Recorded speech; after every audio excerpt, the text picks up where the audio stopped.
สวัสดีครัสวัสดีบค่ะวันนี้พี่น้องเนาะบอยอดกะจะมาพูดกับสาวลาวเนาะอายุ30ปีนะอายุ30ปีว่าเพิ่นมาอยู่ประเทศไทยนี่ก็หลายปีแล้วนะสิมาถามเพิ่นเนาะแบบว่าคลิปนี้ก็อาจจะบ่ได้มีความรู้หยังแต่ว่าคิดชีวิตประจำวันเลยพี่น้องเนาะแต่ว่าก็ยังนั่งพูดคุยกันอยากถามเพิ่นว่าไอ้เจ้ามาอยู่นี่จักปีแล้วมาอยู่ประเทศไทยนี่3 ปี3 ปีเนาะ3 ปีที่มาทำงานประเทศไทยนะ แม่นบัดนี้ไอ้ไก่ KFC นะเจ้าเคยกินบ่ไก่ KFC บ่ มันเป็นรสชาติบ่ได้ก็บ่เคยกิน มีเคยกินเนาะอ้าวบ่เคยกินไก่ เคย KFC กินเอาสมมุติว่าอยากกินอยู่บ่ จะกินอยู่ เอาเคยซื้อบ่ บ่ไม่เคยซื้ออีกเร็วบางคนมันแพงพูด อ๋อเพิ่น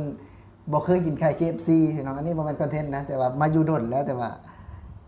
มันแพงเนาะพี่ได้ว่ามันแพงลูกเคยกินลูกเนาะ ลูกเคยกิน อ๋อลูกก็เคย แม่ กิน นี่ไม่เคยกิน ก็คือลูกกับญาติซื้อมาให้พี่น้องซื้อมาพากเนาะเวลาเพิ่น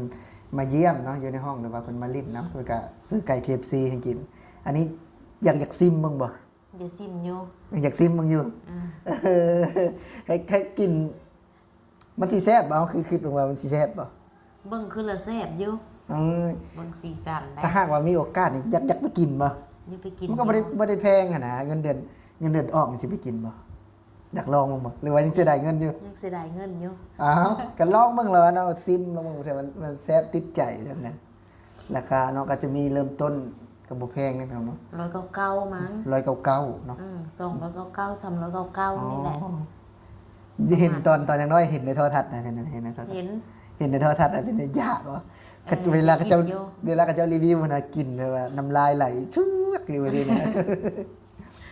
ได้เห็นในโทรทัศน์ได้หิวยากบ่ ก็คือเยอะอยู่มีโอกาสได้กินอยู่บ่คิดนะ เดี๋ยว แต่พอมาเห็นแล้วมาเห็นราคามันลึกตื่น อ๋อ เนี่ยอาจจะไปเล่นกับเพื่อน คือจังเพิ่นก็เป็นน้องๆบ่เคยกินเนาะบ่เคยกินก็แบบว่า เคยเห็นนะเนาะเคยเห็นก็ยากอยู่เนาะ ก็คิดจะกินอยู่ มันคิดจะกิน ซื้อกินไปยังเคยลองเบิ่งไปยังยังเสียดายเงินอยู่ เสียดายเงิน เบิ่งราคามันแพงโพด เอ้าบ่ได้199 บาท แล้วก็19ค่ะยังบาทนึงมี200ค่าแรง400เนาะ เออ เบิด ไป เกือบครึ่งมื้อ KFC แล้วมันก็เบิดแล้วเงิน อ๋อ ถ้ามาแบบว่าอยากกินอยู่ว่าซั่นซะเนาะถ้ามีผู้ใหญ่ซื้อให้ได้กินอยู่ ซิมลองเบิ่ง ซิมลองถ่ายคลิปเพิ่นเบิ่งได้รีวิวได้ ผลแซ่บมันมีแซ่บ แซ่บบ่ก็แซ่บเป็นจังไดเนาะ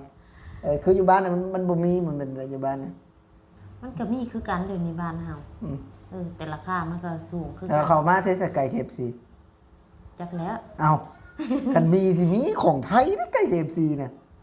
หากเห็นอยู่ลัก2ค่อยมื้อเมื่อกี้นี่ อ้าว แต่มีไปถามเบิ่ง เป็นไปได้ไก่ KFC เอ้าอยู่ลาวน่ะไก่ KFC แล้วไก่ KFC จีนมันจังได๋ จักแล้ว KFC ปลอมมันจังได๋เป็นจังได๋มีกล้องแล้วเห็นบอกลุงนะเห็นบ่ลุงเขาอันนี้เราใส่นะฮะ จักแล้ว นวด เห็นบ่ว่า KFC ก็เลยหรือว่า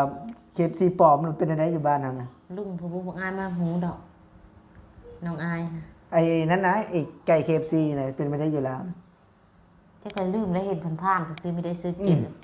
ว่ามีบ่มีนะอยู่แล้วไก่ KFC จะบ่ไก่จ้อก็ยังขอโทษอืมอยากกินลองเบิ่ง ลองอยู่ อยากลองอยู่ มีเงินก่อน มีเงินก่อนเนาะเงินได้มีเงินเก็บก่อนนะจะกิน KFC 200 บาทมันบ่กล้าซื้อพี่น้องสาวลาวเนาะ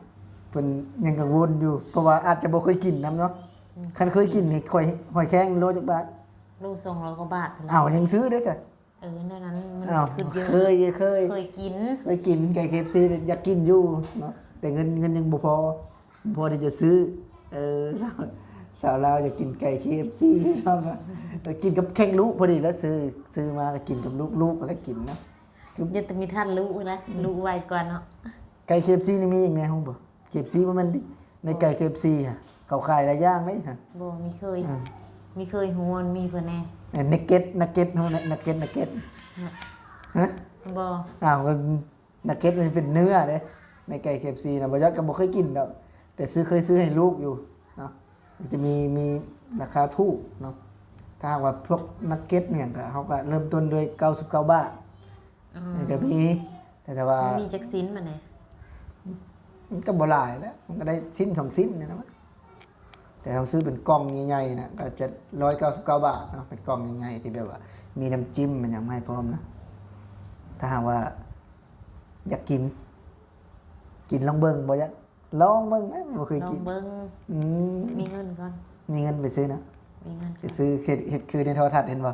ก็จะกินในโทรทัศน์เห็ดคัดคุยคือในโทรทัศน์นะเห็ดลองเบิ่งคือในโทรทัศน์เพิ่นว่าโอ้แซ่บได้อยากกินอีกเพิ่นว่าเนาะ299 บาทเนาะบ่แพงนะเฮ็ดงานครึ่งมื้อนึง ครึ่งมื้อ เฮ็ดงานวันละ400 บาทแล้วเนาะทำงานก็ได้วันละ400 บาทแล้วก็ไปครึ่งวันเนาะเฮ็ดงานครึ่งวันบ่บางเทื่อมันก็คนบ่มีเงินแน่นะเนาะคือบ่ชนนะมันก็ค่อนข้างที่จะคิดยากนะซื้ออย่างหน่อยหนึงก็แบบว่า มันโดยณตอนนี้นะโดยณตอนนี้คือเขายังค่อนข้างที่จะคัดสนอยู่เนาะคือว่ามาอยู่ใหม่มันก็ซื้ออย่างก็ค่อนข้างลำบากเนาะคือว่าความใฝ่ฝันตอนยังน้อยนี่ยากแฮงบ่ไกล KFC นี่ เยอะแหละ มันบ่คือตอนนี้มันก็บ่ปานใดเนาะ บ่ก็ธรรมดาตอนนี้น่ะ บ่มีก็ได้เนาะแต่ว่าถ้าตอนยังน้อยคันมีเงินนี่สิไปซื้อกินลองเบิ่งเนาะ ซื้อลองเบิ่งแหละ อืม แต่ตอนนี้อะคือจะซื้อก็เสียดาย เสียดายเงิน ไปซื้อให้ลูกแนวอื่นกินดีกว่า คันซื้อก็ซื้อให้ลูกก็ซื้ออยู่เนาะ ซื้อให้ลูก อืมบ่ซื้อให้ลูก ถ้าลูกอยากกินนะ ซิมเบิ่งบ่จ้ะ ชิม ซิมเบิ่ง แม่น บัตรซื้อนะแต่ยังบ่เคยซื้อ ชิมเบิ่ง มีแต่ว่าให้ผู้อื่นซื้อมา มีแต่ส่วนหลายก็น้องอายก็ได้กินจากป้าซื้อมา ถ้าป้ามาก็ป้าละซื้อมาฝาก อืมแต่ว่าซื้อกินนี่บ่เคยกิน ซื้อกินนี่มีถือว่ามีเคยซื้อเลย KFC นี่ อืมมันก็เป็นอีกหนึ่งอย่างเนาะเพราะว่าไก่ KFC เนาะที่แบบว่าเฮาได้เห็นในทีวีนะคือบ่ยศก็เป็นคนลาวอ่ะเนาะคือมันคือแซ่บนะเขาจะรีวิวเนาะแล้วก็มันมี คือ มา ละแซ่บ คือมันมีมาแต่ดนๆเนาะแต่น้อยๆที่เฮาจะเห็นไก่ KFC นะที่มันดังเนาะจะมีไก่ KFC เนาะที่คนลาวเฮานะแล้วก็มีพิซซ่าเนาะพิซซ่านี่เคยกินบ่ เคยอยู่พิซซ่าเคยกินน้ำลูก อ่า อยู่ตลาดนัด อืม มันถือแน่ พิซซ่าไปได้แต่นั้นมันบ่คือได้พิซซ่าฮัทมันแม่นน่ะมันเป็นพิซซ่าตลาดนะเข้าใจบ่บ่ได้เป็นพิซซ่าในกล่องเข้าใจบ่ จากแรกของน้องอายเคยกินก็ว่าพิซซ่าแม่ซื้อพิซซ่าเอาหน้าซีดนะ เอากับพิซซ่านะมันพิซซ่าในตลาดเข้าใจบ่มันบ่เป็นพิซซ่าในโทรทัศน์เข้าใจบ่กล่องสีเขียวฮะ อ๋อ เอาอันนั้นพิซซ่าที่แบบว่าเฮาเบิ่งในโทรทัศน์ฮะอันนี้มันคนละพิซซ่าเด้พิซซ่าอยู่ในร้านเพิ่นเฮ็ดเอง แต่ตัวนั้นมันก็เป็นของโรงงานเพิ่นเนาะพิซซ่าอยู่ในกล่องฮะ โยมมีเคย ไก่ กิน KFC คือกันอยู่พี่ก็มันไก่ KFC แต่ว่า มันบ่ได้แม่นอยู่สาขามันเด้เห็นบ่สาขาไก่ KFC มันจะเป็นคล้ายๆเซเว่นน่ะถ้ามีศูนย์ไก่ KFC ครับกลายไปจะเป็นคือเซเว่นจะเขียนตัวใหญ่ๆเลยไก่ KFC นั่นคือของแท้นะก็จะราคาเดียวเบิดถ้าไปซื้อใส่กัน199 บาท เห็นป่ะคือจะเป็นมาตรฐานเนาะพี่น้องเนาะกับความรู้สึกของสาวลาวพี่น้องเนี่ยยังบ่ได้กินไก่ KFC แก๊กเถื่อพี่น้องอายุ30 ปีแล้วก็อยากซิมลองเบิ่งก็เสียดายเงินเนาะคลิปนี้ก็บ่ได้มีสาระอย่างนี้พี่น้องนะก็สำหรับผู้ใดที่บ่มักแนวนี้เนาะบ่มักสำหรับคนสำหรับบ่ยอดเนาะก็บ่เป็นหยังพี่น้องเนาะก็เบิ่งสำหรับคลิปที่มักก็ได้เนาะสำหรับมื้อนี้บ่ยอดสิขอลาพี่และน้องไปก่อนพี่น้องสวัสดีครับ อ่า